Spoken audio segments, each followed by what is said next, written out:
我就看这个金哥，他这个挺有意思，就是说呢，你看，就是咱们节目的曾经有一位嘉宾，有一次聊起你啊，就讲说，都说这个王晶那个拍烂片，对吧？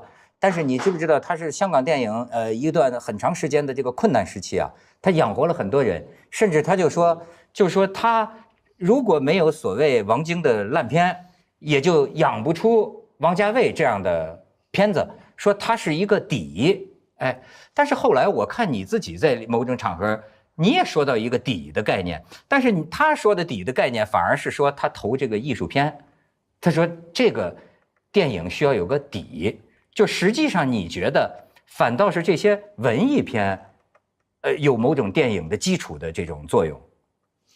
我觉得每个人的解释都不一样，每个人自己对这种状况的解释都不一样。不过香港导演是很团结的，香港导演就是一站在一起的时候呢，都是互相提携、互相尊重的，就是本身有什么可能有什么私人恩怨都不会拿出来的，都会收在一边的。这个是我觉得作为一个香港导演，我挺骄傲的。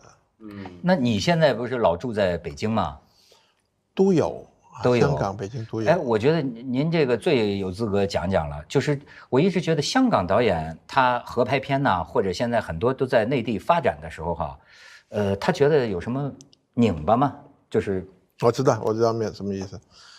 实在谁都会有这一段，当你过去了那一段就没有拧巴了，就是最主要就是你还没投入那个生活当中。我完全可以当作自己是一个北京人一样的过日子，我不回去都行。我有我的朋友，我有我的圈子，我有我的家，我有我的车，我有我的司机，我的公司，什么都有。基本上我是可以，就是不回香港的，就是而且以前我的普通话偏台湾音，现在基本上都没了。你看，但是在电影创作上，刚才他讲到有个同情，你跟一个地区的人，你同情共感的问题。那比如说喜剧呢？喜剧，我觉得内地人的笑点和香港人的笑点是不是不太一样？你不觉得我这5、6年很少拍喜剧吗？所以在这个商人的思维必须继续更难，要掌握这个笑点。难一点，没那么容易，因为大家用同一种共振长大的，终归是好一点的。对，有一个科学研究就是说，人为什么会笑，里面最重要的一个就是说，人是跟熟人在一起，笑的几率比自己一个人或者跟不认识人要大几10倍。你看我这2年都在拍，就是要熟的。我追龙1、追龙2，下面追龙3，这样一直追下去都不拍喜剧的原因。比较难了。你找不到这个打通的共振。不是有，可是怎么都没有别人好。没有，就是没办法，好像麻花他们这样做到那种情况，做不到的。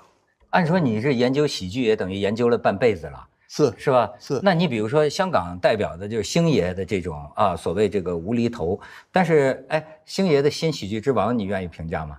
我挺喜欢的。怎么说？我觉得他搞得不错，这个戏比之前2部戏都好。可是就是不吃啊，不吃就不吃了。你觉得他有没有这个共振？以我评分，比服药片都好。但他有没有这个？比如像周星驰的电影啊，我觉得这个现象蛮特别。就那个时候他是为香港人拍的，但是后来被配音之后，反而在内地是他从来不会为香港人拍。就一开始也是呢，他为钱拍而已。对，跟你一样。但我的意思就是说，那个笑点的掌握，他对什么叫好笑那个东西的掌握，他也是用香港人身份来理解。是。那为什么内地的观众看了也都觉得好笑呢？而且我觉得最奇怪，因为以前那种喜剧，基本上大部分都是动作。你看他的以前老的那批。我跟他合作的那些呢，有一些口语还是挺受欢迎的。他自己的多半吃的都是动作，而不是口语。你可以想想，比方说，包租婆，你记得他有什么对白吗？你不记得。你记得他拿那个扇子鞋来打人，对，你记得他那个思考功，你记得这些动作的东西，你不记得他任何对白。这靠表演。靠表演。你觉得他是这个最好的喜剧演员？是，他从来都是。但是这一套，我估计后面30年都很难有人追到他。是吗？沈腾呢？是另外一种演员，跟他不一样，大家节奏都完全不同。你比如说，您也是作为香港人哈，你看现在内地最火的喜剧，你笑吗？笑。就你觉得你的反应跟影院里的北京观众是一样的吗？同频的吗？未必，可是我笑。它不是绝对对立的，它有些东西。那我看好莱坞片我都笑了。对不对？对不对？对。但是有时候你在美国的戏院里面笑，里面看，有的人狂笑，你都不知道他笑什么。但是为什么现在有些影评会讲，就是说当年星爷的那个是老梗，那些老梗现在再使出来，今天的观众变了什么的。影评界是从来是最没有就是规格的，任何人都是影评人，是不是？你不需要上一个课或者是拿到一个学位才是影评人，所以你为什么举一个这样的例子呢？没有意义的，任何人都可以是影评人，有什么参考价值呢？他说这个还真有意思，我也因为种种原因啊，我前2天才在那个收费电视上看了这个新喜剧之王。我因为之前都是说很多恶评嘛，但是我看了的感觉真是跟京哥有点像，甚至我原来认为他是很随便瞎拍的一个，不是，但是我觉得挺认真的。他可能选角有一点错误，王宝强的角色是有点放错了，如果调一调会好很多。而且我也注意到一个，就是他有他特有的表演风格的问题，很难代替。你找他的这个，他设计的很多东西啊，就是他说的他的那种表演风格生发出来的东西。但是要换了一个人呢，好像做不到。是因为呢，他当导演的时候呢，他真的会演一次给你看的，他就要你演成他那样一模一样。可是呢，谁演得到呢？可是呢，就每个人都演不到，然后他就很生气。后来舒淇他们是故意，你演一次给我看，实在就想看他演，好笑，就这样。那他为什么不干脆自己演了呢？他就一个人到了某一个年龄，面对不了自己，就这样啊，有，我都演不了，不要说他了。现在，是吗？要体面了？不是，就是到了一个年龄，你就做不了以前年轻人做的那些事情了。能理解，能理解。哎呦，对，就是现在我也不太想拍喜剧片的原因。我宁愿不好笑了吗？不是，你想的事儿多了，是不是？不是，我觉得我混了那么久了，我年龄到了这个份上了，我还要做那些，不要做那些了吧？那你觉得喜剧是一个比较初级的东西吗？所以不是，问题是你去演呐，你去搞，让年轻人去演了嘛？你老人家还去演？那伍迪·艾伦不是自己还在演吗？那个伍迪·艾伦自己也在演，他也很搞笑。我觉得他好可怜。他这个里边啊，其实都有个人生观的一个问题。你看，我身边我们熟悉的哈，更多的是说导演，我要拍我心中的东西，我要讲我要讲的话，对吧？就是我爱拍什么。但是我觉得好像你在这个问题上没有困惑，就是因为我把它当做我的 career， 职业 ，not my hobby， 不是我的嗜好。那你做的苦吗？不苦。做的开心吗？开心。那为什么呢？一些不具备条件的，需要扎拉的，需要很多压力，有成就感呐。你很快做完很多事情，是不是有成就感？对啊，你有成就感嘛 ，achievement 嘛，就是那种嘛。你专业嘛，专业就把它做好就行了嘛。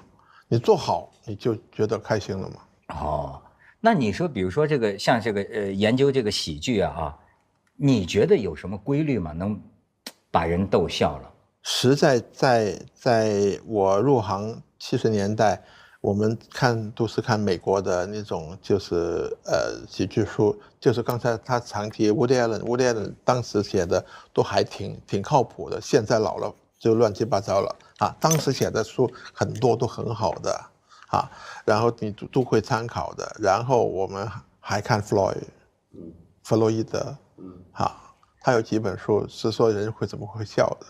因为呢，你看现在你像我们电视界的有的那个总监就说那样的话呀，就是说我估计现在这个都是不是有点下去了？但是至少在最近这么几年内啊，就是说能把人逗乐的事情，到达了他现在红利最高的一个时代。对，你看我们周围吧，不管是你只要真能把人逗笑，真的逗笑了，哎，真是名利双收，绝对发达。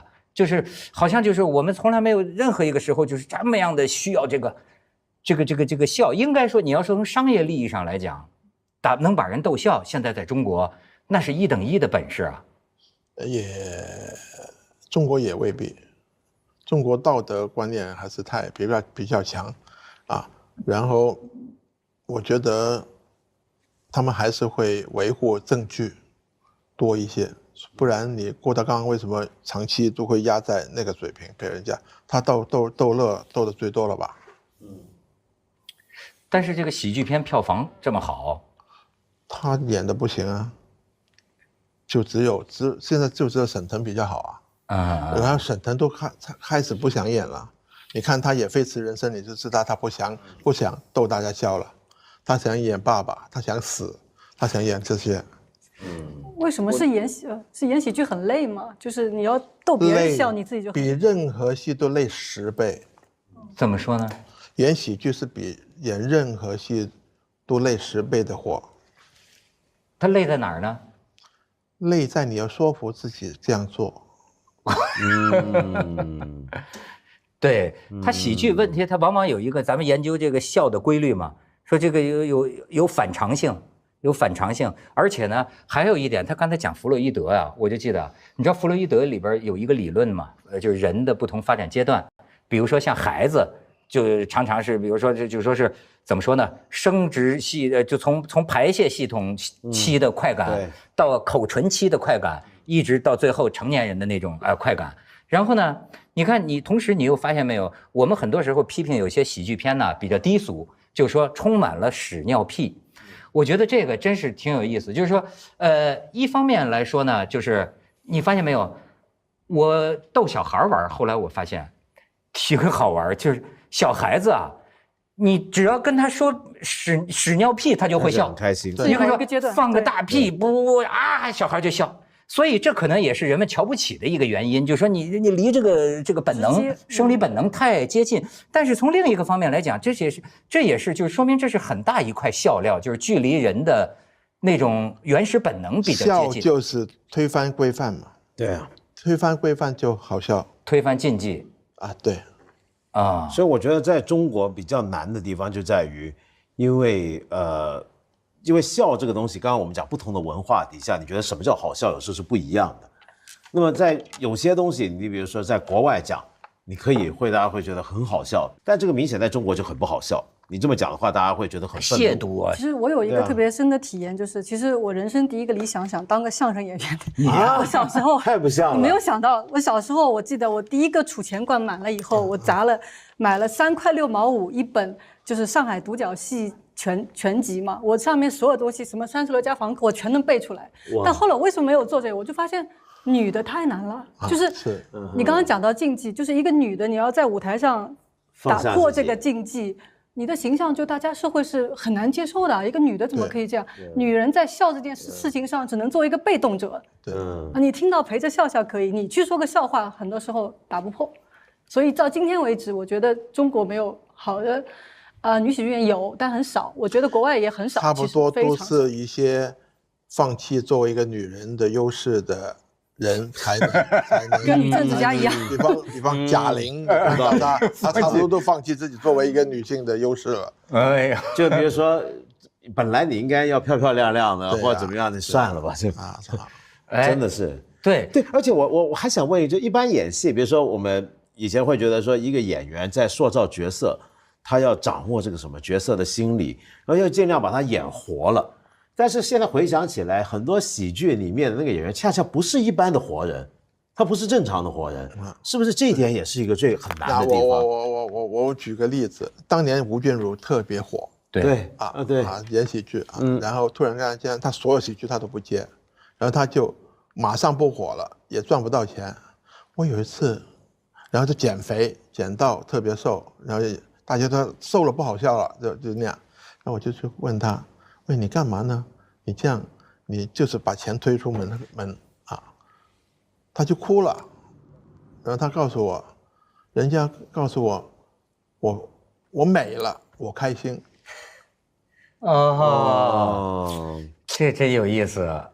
哎，好惨啊！然后他很坚持，然后是变成了一个挺不错的形象啊。后来啊，可是就像以前一个女校将的那个就已经没有了啊。所以真有那种理论，不是喜剧就是自毁给别人看啊。对，哎，做女人难，做搞笑的女人最难。哎，但是文道，你分析过没有？人为什么看到别人惨，对，就会好笑呢？这里边有什么动物本能没有？没有，这个很多心理学家都有讲过，或者很多学者讲。第一，就可能是因为，你看到别人那种惨，那是代替你。那有两种，有时候我们是看一个电影会哭，因为你觉得那个人在代替你去死。但是另一些时候呢，你觉得那个人代替也惨，但他不至于到那种，这完全是看戏剧的描写。谱写怎么样让他觉得，你觉得这个人，因为喜剧有个好玩的地方，你知道那个人不是真死，你知道那个我们在一个假定的状态，在那种假定状态下发生再悲惨的事情都可以很可笑。实在呢，欺凌也能带来快乐。对啊，所以学校啊什么都很多欺凌的。对啊，欺负别人。你看电影，有一个人掉到坑里面了，那大家就狂笑。如果你本身你这个人性不愿意去欺凌别人，可是这种看到人家掉到坑里，你满足了那种欺凌的满足感心理，可是你又不需要去真的去欺凌人，所以你们就大笑了嘛。把人说的，而且你想想看，我们小时候看的那种美国的，绝对。你看有的人，比方说有2、3个很坏的同学，去故意脱一个小胖子的裤子，其他人在旁边都笑的，不会说哎呀你不好这样欺负人，很少的，10个里面最少有8个是笑的。哎，不笑的呢，就是有感情出来了。对啊，有感情就不笑了。好像是因为这个人的惨，他应该是不具备代表性，是比较这个意外的。对，好像我记得谁说过，叫那个一个人的悲剧是全社会的笑料嘛。但如果这一个人的悲剧具有代表性，你每个人看到觉得我也是那样，你就笑不出来了。对，它是一定偶然性的意外的东西。哎，这有的就是西方有的哲学家就研究这个笑的原因呢。我就记得我看过一个哲学家，他说的挺有意思。他说，当你笑的时候啊，感情是不在的。感情一在，你就不笑。笑不出来，对。哎，就是说，你比如说，你看他摔倒了，你如果是感同身受，你同情了，对，你就不会笑。对，所以喜剧一定要很快的，一开始就要跟观众建立一个默契，就是说从现在开始，我们进入一个不正常的状态，在这个状态底下，你看到一个人摔倒了，你是可以笑的；看到一个什么的，你不需要投入那种感情的，你需要把它当成另一种东西来看。所以什么电影、什么电视剧类型电影，你要跟观众建立关系，让别人把你当什么看。还有一种理论讲叫什么，就是紧张的解除。紧张就或者是你比如说好比说我跟你对话啊，我说你看那个十年之后啊，我就在那个山顶李嘉诚的别墅里看着这个油麻地的你啊，结果你接一句呢，可能说对，你在李嘉诚的佣人房里看着我。这个就是前一句话好像就是是不是会哎呦，他10年之后要成为李嘉诚，他积蓄起某种紧张。但是哦，原来是当李嘉诚的佣人房里，是吧？这个是有一派，一解除有一派就是这个就笑。您觉得有没有这个规律？这个是个小规律，并不是大规律。大规律还是攻击规范。攻击规范。攻击规范，比方说政治、宗教、性，就是3个最典型的规范。那你像在咱们国家比较传统的这个国家呀，所以这三个都不能够攻击的。对，都不能碰。所以要不美国现在也不能碰啊，政治正确起来之后，是。对，在我小的时候，很多就攻击自己，要么是攻击残疾人，以前特别多，现在也不可以。对。所以我现在有时候想起来啊，当年呢，侯宝林，马三立，这为什么是大师啊？我觉得是太不容易了。就是说你比如那个时候，他们也不能要把相声从低俗里解救出来嘛。那所有这些个涉及低俗的，他不能要。但不能要，仍然能，比如关公战群雄啊，或者什么，他仍然能让人笑。他这个里边找到的有些规律啊，我觉得有些时候笑，要不说他说跟表演有关系，我很相信。其实同样郭德纲的相声，不是郭德纲说就不一定有这个效果。对啊。甚至有些表演当中啊，有些非常微妙的节奏点。你比如说，哪怕是这个捧哏的这个于谦儿，这么一声。他这一声就像是这个鼓点嘛，打到那个鼓点，对了你就乐了，对啊，的慢一点就不乐。你解了我一个困惑，我一个朋友讲那个脱口秀的，他一直跟我讲，他说不是一个演员讲了一句笑话，是一个好笑的演员讲了一句话。我一直没有理解，后来你这么一说，我明白，其实是表演。喜剧演员，他的那个气场。喜剧演员呢，就是得到了一个牌照，就是观众会对你笑。并不是谁说一个笑话我都会笑的，你一拿出那个牌照来，你是沈腾，我笑了。但是你觉不觉得还有另一种啊，就是人们所说的这个幽默？因为今天呢，我也看到有些文化人经常爱发这种牢骚，说今天的这个观众啊，他们这个感受幽默的能力好像在理解能力在下降。就我说这个，因为语言的幽默很多是需要拐着弯听我这个话。那就是问题就在那了，拐着弯嘛，那个弯是不是同步拐？你这是 mass communication， 电影是，你同时有10万人、100万人看的，那10万、100万人是不是同时拐那个弯？如果不是同时拐那个弯，那就不笑咯。所以说还是一个跟大多数的一个关系问题。对啊，这是大众传播嘛。大众传播就是同时到一个点，同时笑，互相共振，那就传遍疯狂笑。那我还想再问啊，像金哥，你现在这几年你不拍喜剧了，那像这样的电影，你在拍的时候，尤其在内地这么情况下拍的时候，你是不是觉得跟以前拍纯粹的香港电影是完全不同的东西？是，立场不同就行了，实在都一样的。你表达一个故事，从一个什么方向？以前麦当雄最喜欢男盗女枪，就是麦当雄最喜欢，对的，他一定是按那个反派犯罪那些人的主观线去写整个事情。警察都是狰狞的，对，都是坏人，警察反而是坏人，是啊。但是一个方法，可是没关系，我们从正着来写。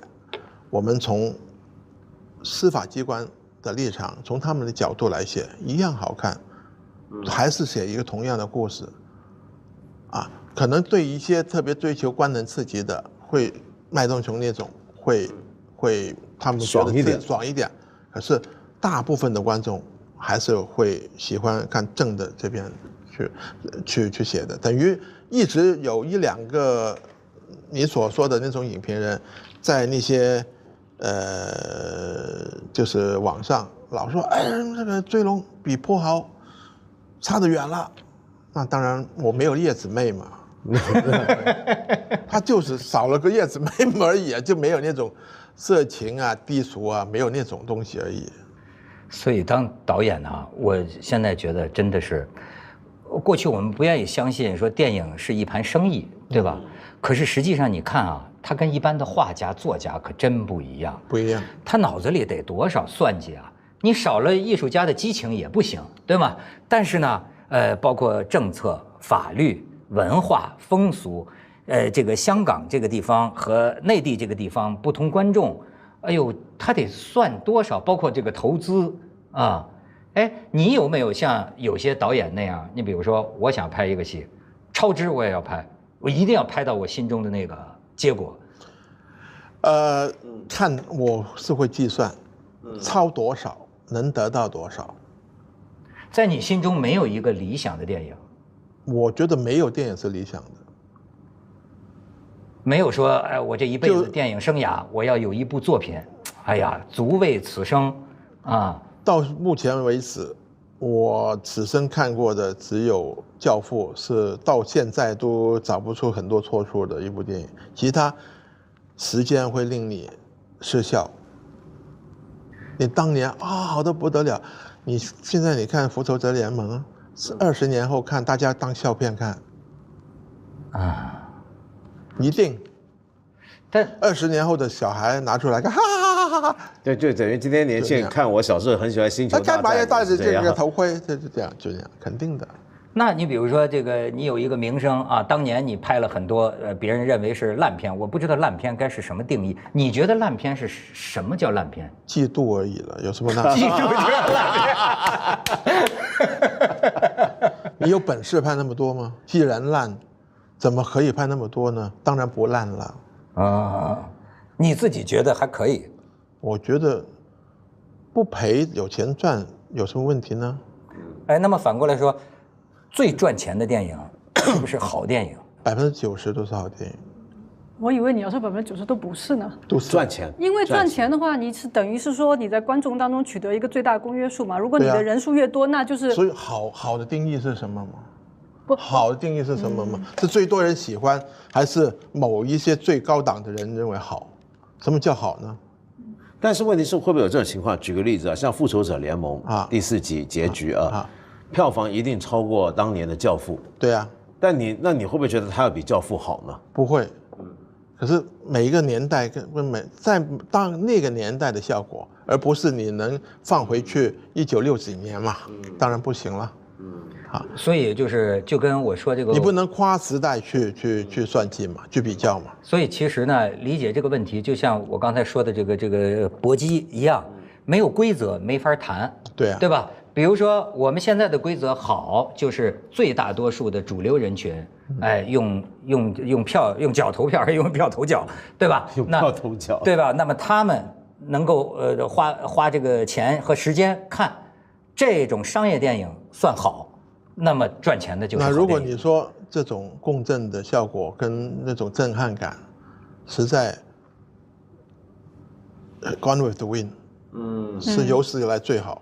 1930几年能拍成那样，对不对？飘。哎，如果你现在回顾起来哈，你拍的金哥拍的，听说有近200部了吧？我导演的100多部吧。你自己要给你自己评，你觉得你的最好的电影是什么？实在没什么，我都不满意的。那您如果就是刚才一直讲共振，如果在今天这个时代，您要找到一种共振，你会觉得是一部什么样的片子？什么样的东西真正能引起我们共振的是什么东西呢？我会觉得喜剧里面放一点人情味是最好的。可是我现在手上没有一个我满意的喜剧演员，所以我不敢拍。你必须手上有一个跟你想法一样的喜剧演员，你才能拍出最好的喜剧。当年有一段时间，我跟周星驰的想法是一模一样的，在同一个轨道上面，所以当时我们合作的片都很好。后来大家有不同想法，就没有再合作。可是就是怎么说呢？如果一个喜剧导演没有一个好的配合的喜剧演员，是很难达到一个特别高峰的。那你们当时想法有了什么不同呢？你的想法是什么？他的想法是什么？大家都想做导演嘛。他想做导演嘛？那就你做吧，那就我拍别人无所谓的。所以您觉得就是今天的大家心里面期待的那个东西是笑声以外有点人情味儿，但这个人情是说到非常小的那种家庭的情感都可以啊。你看，就是你今天你这样看回去 ，Chaplin 最好的几部戏都是很有人情味的。对吧？是你今天看还是好看。对，时代没有淘汰它，真的是。所以这个金哥，我发现他经常说，他觉得他是个商人，这是你说的吧？对。所以你选择拍一部戏，其实他真是反映了，我觉得很多香港人之所以当年能成功啊。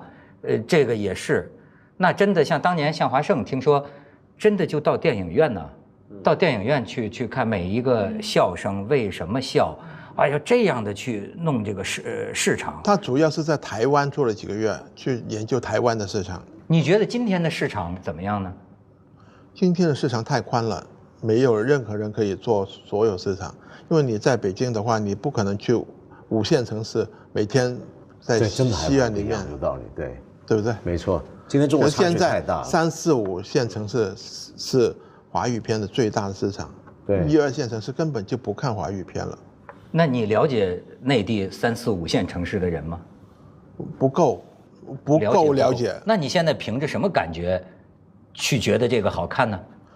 我觉得3、4、5线城市有点像当年90年代的台湾的南部的城市，就拿那个来比较，就相距不会很远。就有一阵子，比如说我们研究视频网，就发现一些我们1线城市所谓社会精英阶层，很多根本没有人去关心的那种直播网站，就是5线城市青年大最爱看的，根本就是现在的 BAT 也是3、4、5线城市，对，充会员的。但是有的也挺好看的。你看，怪不得这京哥老行尊啊，至今还硬挺在这个电影第一线上，第一线上。那贾樟柯不好吗？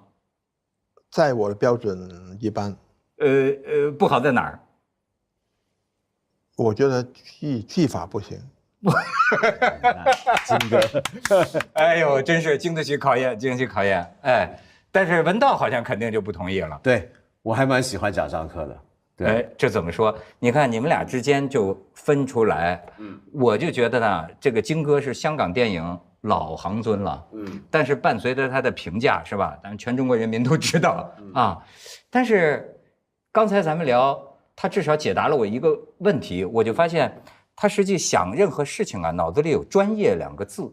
哎，你比如说他看什么？他看权力游戏。哎，金哥，你倒是真是帮我解答解答。好多人都问《权力游戏》第3集为什么黑的都我都看不清呢？那个根本就是他们的一个打灯光的原则。他们是拍一个中世纪，虽然是虚构的，还是以一个中世纪欧洲的城堡作为一个背景的一个剧。那种城堡哪有光源呢？晚上除了火把之外，所以如果你不拿火把，根本不应该有光源。可是星巴克还是穿越上去了。但是你说，你看他实际上从这个细节，你可以看出这金哥他对这个专业啊看得极其重。他脑子里有金线，对，但是行不行？那又怎么解释过去很多年人家说的你拍了一些低预算的片子，你那个时候是什么心情呢？基本上当时是很长的一段时间，我都告诉大家是台湾呢，当时是用一种就是保护主义的方法去，连美国片都只能够进去8个拷贝，能放200个拷贝的只有台湾片跟香港片。香港呢，他就设了一个机构叫自由总会，所有香港电影人都要入会，好像1年给2块钱啊。实在是个特务机关，他就拿了你所有的资料了，然后呢，所以就只有这2个地方。然后台湾片它被黑社会基本上盘踞，所以港片比它优秀太多，所以基本上所有人都看港片，然后呢，台湾人就越给越多钱，然后呢，不管你，我收到最离谱的一个就是 order， 就是怎么样呢？就是我的老板，我刚拍完一部戏，圣诞节档，好了，我可以去放假了。我想然后老板打电话，下星期就开一部过年档的，神经病，12月有什么？你不是说过有一部叫《整蛊专家》吗？我说是啊，谁演啊？他说我已经跟周星驰、刘德华谈好了。然后我说，那我手上有10个字，整蛊专家，周星驰、刘德华，什么都没有。你要我下星期开机，我不管，我都卖掉了。哇！当时就是这样。好像说您拍的最快的一部是3个月从拍摄到后期是吗？不是，特别快。不是，是5个星期。哦，从剧本、没有剧本，每天写飞机仔啊，哎，那我问问你啊，这个有，还是我自己写。有点装什么这个话题哈。你认为你怎么看所谓艺术家的良心啊，艺术家的气节呀？哎，真的，你像我内地有的导演朋友，要是这种情况下，那就是拒腐蚀永不沾的，我不拍了。不是，问题是我当时拍的不是艺术片嘛，是纯娱乐片嘛。如果我拍的是艺术片，我肯定不拍。纯娱乐片无所谓，你敢我来拍，你给钱我就收了，过一个肥年，干嘛不拍呢？然后我不拍，我惹麻烦。所以你看啊，这个太惹麻烦。我当年到香港啊，我学了广东话一个词啊，叫叻仔呀，叻仔。这个叻仔呢，就好像一般就是说很厉害啊。其实，在我理解啊，有一种很精明的含义在里头。那个时候，我这个叻仔的画像就是金哥。哦，实在香港很多这种超大家觉得是经典的戏，实在都是大家在没有时间里面挤出来的。周润发演那个《英雄本色》，他同时在拍4部戏，然后他客串的，那马哥是客串的，小马哥是客串的啊，真的，越拍越多而已啊，真的是最初就来，本来是剧本不是这样子的，原来不是，本来是郑浩南演的，所以叫 Mark， 就用了郑浩南的用啊，对，然后呢，他就来拍了2场之后，2、3场之后，吴宇森说，哎，这个角色比其他角色都要好，要加戏，一直加。就剧本是后来一边拍一边加，然后呢，周润发有一天在飞鹅山跟狄龙有一场戏嘛，对，他迟到了，这狄龙就说，哎呀，发仔啊，你不能这样啊，你这样就是戏拍不好，哎呀，龙哥，我们捞嘛，捞算了吧。捞的那个赢了个专心的那个奖金像奖。哎，文道，你说这个捞啊，这个像他说的这么样的拍戏，也能出好片，这怎么理解？这个是很奇怪，是有一个美国很重要的一个电影学者已经去世了 ，David Bordwell， 大卫·伯德维尔，他讲他很喜欢香港电影，他写过一本书专门谈香港电影。他在美国教书一定要教香港电影，就因为他觉得香港电影在黄金年代做到了一个世界上别的地方没做到的东西，就是他说香港电影的美学是怎么样，所有东西都要推到极端，都要过分，然后都要给你最马上快速的感官刺激，你不要去跟他讲什么剧情逻辑什么，但你根本看的时候你会忘记那些事情。比如说你看，就算看《权力游戏》，很多人说哎呀这个剧情不合理，但香港电影在黄金年代的那些好作品是让你忘记它的不合理。然后他说这是怎么做到呢？他就分析香港电影的工业，他所有东西很赶很快，包括他特别介绍那个现象，让美国人很吃惊的，让他那些学生就是我刚刚讲那个非集仔呀，非直仔，就香港电影几10年这么干了，就现场这边导演在拍，下面那个台词还不知道讲什么，后面再赶快写到地上去，等一下你来这一句，听上去跟姜文似的。姜文也这样吗？不是，但是姜文的非直仔跟这个正好相反。姜文是事先恨不能组织10个编剧写10个本子出来，然后真到在拍的时候，有可能全部都否掉。前一天晚上写一张纸给演员，但是这种非直仔但完全不一样。你说这种现场发挥的导演很多嘛？那侯孝贤也会，对不对？可是问题是，香港那个是在那种密集的工业状况，就像金哥刚刚讲，一天接几组戏。那种情况下去砰砰砰砰砰那么做出来，我试过1天2组2部戏，然后我还在晚上，他们看到我在写剧本，在现场打灯写个剧本，他们说是不是明天我们早上？不是，是另外朱延平那组的，我帮他写。其实我想好多，包括作家也是，有很多人是他辛辛苦苦埋头多少年写的东西，不如他随意写出来的一个东西。对，有时候你随手而做，随意而做，反而是为什么呢？你打破了很多规矩，是那种有一种轻松在里面。而且我想强调，这真的是香港特色，这香港人。对，我要请你解释一个香港的另一个词，我觉得很有意思，叫什么扎拉是破产是吗？扎桑，哎，这个香港这个扎桑不是你给解释解释？意思就是说，所有事情都是没办法完全预计的，你要随机应变，都是生动的。听着像印度人的思维，对，很像。你必须生动，去都是流动的什么事情，你在现场你就感觉看怎么办，就该怎么办就怎么办，就叫执上。对，我觉得这个特别有意思的一件事儿，甚至跟这个东西方文化呀有一定关系。当然，今天我们一讲美国好莱坞，咱们只有佩服哈，大工业、大专业。可是呢，以我所见呢，就是咱们这几十年很多创造出来的东西啊，就包括我们这种聊天的这个形式，我仔细想想，都是当年你看最早到了香港，香港是什么？就没有条件，我们所谓的没有条件，创造条件也要上。你比如那个时候就是说，这个公司里就跟你讲啊，说你不能天天请嘉宾，我们没有这个人力天天请嘉宾，你必须固定的3个人，你不固定3个人，天天聊新闻，这在当时我们看起来。这不符合，这怎么做啊？谁是什么问题他都是专家呢？但是唯其如此啊，你最后逼到头大呀，你突然有一个顿悟，你觉得那生活里3个老友天天吃饭聊天，天天中午吃午餐都聊天，怎么也聊得很开心呢？于是你创造出来一种形式。后来我发现我们这个行当也是，这个你说该怎么理解？一方面你要说不专业，对吧？没有条件。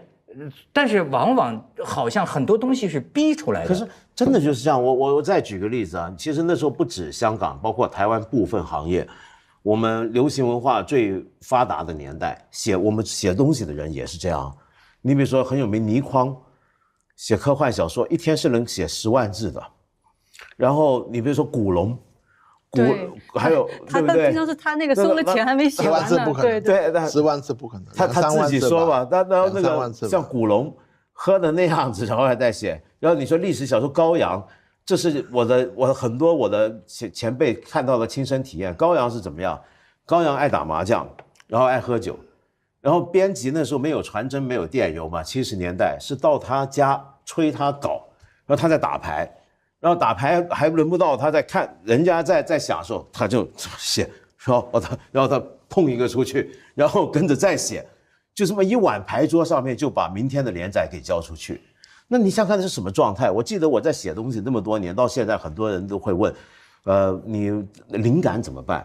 说这个我们写作怎么讲灵感？我就跟他讲说，你如果是职业的，你还讲灵感就完蛋了，就你职业的人是没有资格讲灵感的。那个有一个刚刚在香港去世的那个就是那个德国摄影师嘛，那个 Michael Wolf， 他就曾经拍过一整个就是那个香港系列，叫做 Informal Solution， 就叫非正式解决方案。就他就一个德国人的眼光看到，就是香港人有个特点，就是你出了任何问题，他可以有一个临时解决。他就拍到很多，比如说那个水管子坏了。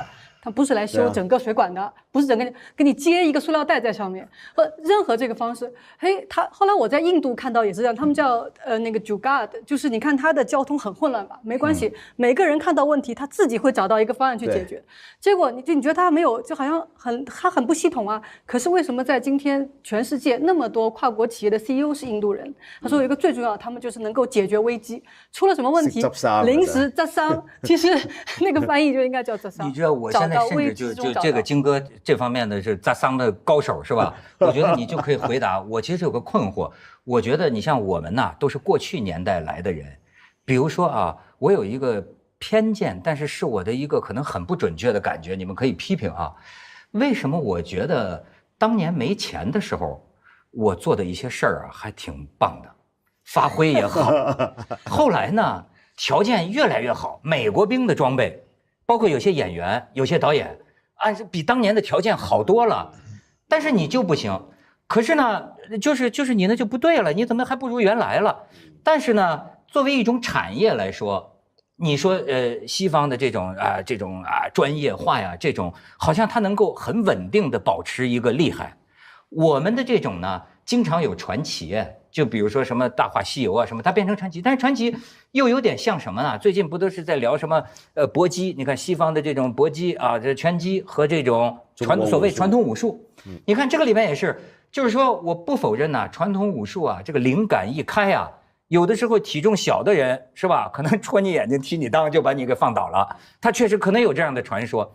但是呢，作为一种统计性的现象，绝对的重量、绝对的力量。你不够他打，你说这是不是现在我们的这个电影方面你能理解我现在的这种困惑吗？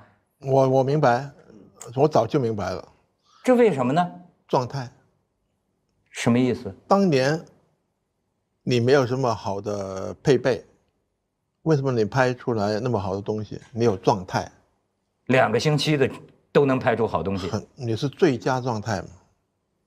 就是一个运动员，你是 top form， 你就回去睡张单人床，吃块面包就回来了，一天睡3个小时，一样能做到很好的东西。那现在到后来你很多钱，你住大别墅了，坐奔驰了，然后你费用也很高了，然后给你特别多的东西配合，你状态下去了。生于忧患，死于安乐。对，导演跟运动员是一样的，没有状态了，状态会有，任何运动员都会走入一个低潮状态的，导演也一样。那好莱坞的或者《权力游戏》的那个状态呢？他每一集都不同导演。像美剧是每一集不同导演。那145的人家90了吧？快谁？145的不是刚拍了一个片，他自己又演又导。对啊，对啊，你觉得好吗？他有状态啊。你觉得好吗？最近那部，我觉得真不好。我觉得挺好。最近15年没有一部好的，除了那个Billion Dollar Baby 之外，我没看到一部能看的。哪儿不好？你觉得他状态没了吗？整个节奏都不对。你作为商业片，你整个节奏都不对，它又不是艺术片，好奇怪，就是尊重他那么老才拍，只能够这样说。我真看不下去。我想问，我想接着问啊，那假如你是一个导演，也会有这种状态的好跟不好有这种起伏。那如果一个导演不好的状态，这个状态能维持多久？比如说他可能很久的，对不对？他怎么样？可能3到5年的。那一个人怎么样想办法维持自己的状态？有方法吗？这个事情要有，足够的休息。我觉得第一是足够的休息。比方说我以前可以1年拍7部戏，到追龙，我追龙就拍了2年，用时间来疗伤。就可能年轻的时候那时候拍的那种状态太难。我因为当时是用胶卷的，一开机旁边就会有一点这种声音，不收音嘛。我试过感觉到天天拍，日拍夜拍。有一次我突然开机，我想吐啊，真的想吐，拍吐了，真是拍吐了。那年我导演了7部，监制了3部，日夜都是大片哎，可能一天分3组的，我3组就去看一看，就让你这样做，你这样做，你这样做，这样。我一个夜班，6点到12点在邵氏拍周星驰，然后12点我就开车去嘉禾拍成龙，拍到天亮。我天哪！那你是为了什么呢？没办法，2部都赶得上。是为了挣钱？不是，你接了2部都，然后他的档期互相改变了，就变成有碰撞了，你只好拍啊。你看这个跟这个内地的导演的想法真是很不一样。你看我特别理解，我的老是印象特深刻。我有一次看张艺谋的一个采访，我觉得我特别能理解那种感受，就是你一个文人写文章写不好了就重写了，对吧？他说其实很多电影拍到一半的时候，我就知道完蛋了，这个电影必败无疑。他说但是你知道吗？你是灵魂呐，你必须撑着给大家信心，人在那把一个明知道失败的事情给他干完。哎呦，我觉得这导演这个是会有这种的。长城我看他拍了1/3就知道死定了，是吗？怎么就你能看出来呢？你这个内行怎么就能看1/3？因为我看戏看到1/3，就我都不知道他后面怎么收拾了。你觉得他自己那时候也知道哈？肯定知道。我觉得是这样，就是真的比起来写东西容易太多了。你想想看，像最近《权力的游戏》，前阵子《权力的游戏》播的时候，大家都说这一季烂尾了嘛，很多影迷、市民这么讲。然后就说他应该要再拍，不是有一个请愿网站吗？Petition.org 已经有超过，当时有超过130万人在全球联署说要求 HBO 重拍这一季。那么然后我就想到这个以前福尔摩斯的作者柯南道尔，他在写小说的时候写到后来，他本来不想再写了，写吐了，他也是，然后就把福尔摩斯写死掉了，然后所有的书迷大骂，然后说不行，福尔摩斯怎么能死？只好他又再出来再写，他又活过来了。但现在写书多容易，写书你觉得这个角色写死了，好，那我下一本赶快把他又写活了。金庸也试过2次啊。是吗？第一次就是那个《神雕侠侣》，小龙女16年后再次重会，她就是骗杨过的，她跳下去就死了，那所有人都说不行，然后他实在说不通的，他把他说到这个毒子中到没法子了，后来他就是蒙混过关，根本就让小龙女又活了过来。另外一次就是《天龙八部》。乔峰打死阿朱，又全世界反对，可是他这一次他再不肯了，他就继续写下去，就是这样。所以，但是电影或者电视剧，你怎么可能？这是一个多么耗资巨大的东西。但这里面就说到一个问题，就你刚才讲力气大是不是越厉害？就我觉得现在有个问题，就香港电影，我们或者过去这种执商这种东西啊，我觉得是不是也已经走到了一个极限了，根本不可能再持续了。是持续不下去的了。是，因为你想想看，我们看美国这几年好莱坞他们拍电视拍电影那么强大，我觉得很重要的原因，因为它非常专业，它所有，因为我举个最简单的例子，美国电影是能融资的，就比如说，实在也不是，你说他专业，实在要不专业也非常不专业。实在李连杰告诉我，他去拍那个《轰天炮》第4集，他的第一部戏片，根本也一样。天天飞子也这样子吗 ？Mel Gibson 说了算。大腕儿说了算，因为钱是 Mel Gibson 找回来的。他是老板，那就不一样了。但是问题是，我觉得有弥漫世界，但我觉得有一点真的是有分别啊。就我看到内地电影也好，或者香港电影也好，比如说你有可能说我拍部戏，我去融资吗？去找银行贷款吗？很难。但是在美国他们可以这么做，可以这么做的理由是因为你要贷款，你要有标准，我要能看你这个电影最后票房是多少。但我怎么去预估这个呢？这个预估是要科学的计算出来。比如说你有几个演员，不是他有个 bond， 他每一部戏都有个 bond， 得对啊，有债券啊，不是那个 bond 就是等于一个保险公司，对啊，你要给他费用，他去保证你能拍完。哎，你说这个，我认识一些电影公司老板啊，我发现真有神的。我估计金哥是不是你也有这个本事？